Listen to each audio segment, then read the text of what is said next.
Baca lagi. Kawan-kawan baca dimanapun Anda berada. Siapkan posisi nyaman, fokuskan pendengaran, mari baca teks dan suara. Sapiens, karangan Yuval Noah Harari. Bagian 1, Revolusi Kognitif. Banjir, Bahtera Nuh. Ketika kita menggabungkan kepunahan massal di Australia dan Amerika, serta kepunahan berskala kecil yang terjadi saat Homo sapiens menyebar di Afroasia, seperti punahnya semua spesies manusia lainnya, dan juga kepunahan yang terjadi ketika para penjelajah kuno mendiami pulau-pulau terpencil seperti Kuba, maka kesimpulan yang tak terelakkan adalah bahwa gelombang pertama kolonisasi oleh sapiens merupakan salah satu bencana ekologis terbesar dan tercepat yang menimpa kerajaan binatang. Makhluk-makhluk besar berbulu adalah yang paling parah terdampak. Pada masa revolusi kognitif, planet ini menjadi tempat tinggal sekitar 200 genera mamalia besar darat yang beratnya di atas 50 kg. Namun, saat revolusi agrikultur berlangsung, hanya sekitar 100 genera yang tersisa. Homo sapiens telah menjadi penyebab kepunahan sekitar setengah dari binatang besar di planet ini, jauh sebelum manusia menemukan roda, tulisan, atau alat-alat besi. Tragedi ekologi ini menjadi berulang dalam skala yang tak terhitung setelah terjadi revolusi agrikultur. Catatan arkeologis dari pulau ke pulau menceritakan kisah yang sama yang menyedihkan. Tragedi dimulai dengan adegan yang menunjukkan adanya populasi binatang besar yang kaya dan beragam tanpa adanya tanda-tanda manusia. Kemudian, di adegan kedua, sapiens muncul, dibuktikan dengan kepunahan tulang manusia, ujung tombak, atau bahkan pecahan tembikar.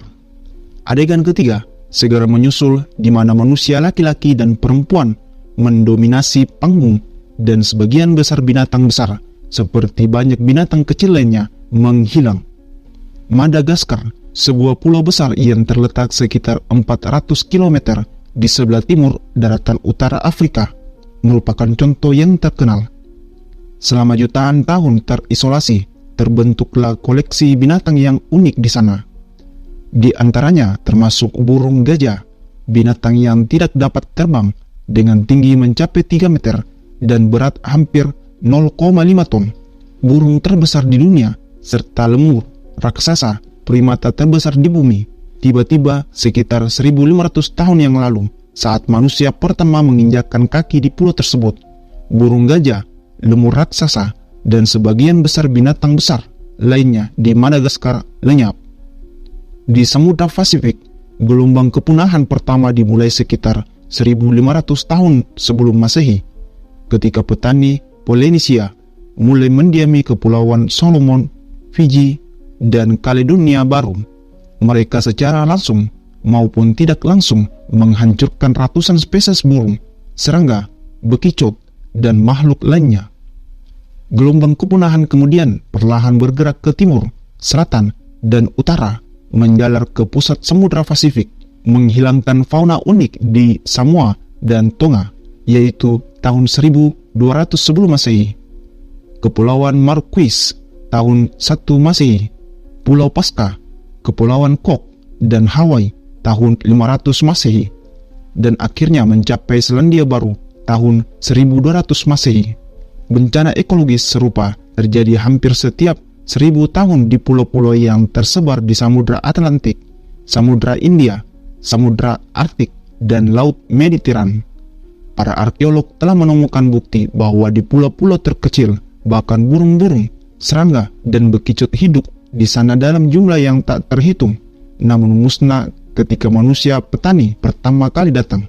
Hanya sedikit pulau yang sangat terpencil yang berhasil terhindar dari perhatian manusia hingga zaman modern, dan pulau-pulau ini memperhatikan keanekaragaman faunanya.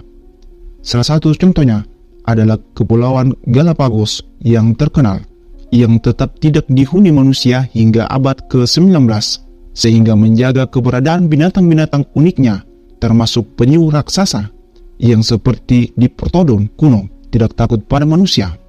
Gelombang kepunahan pertama yang terjadi bersamaan dengan penyebaran manusia penjelajah diikuti oleh gelombang kepunahan kedua yang terjadi bersamaan dengan penyebaran pertanian, memberikan kita wawasan penting tentang gelombang kepunahan ketiga yang saat ini disebabkan oleh aktivitas industri.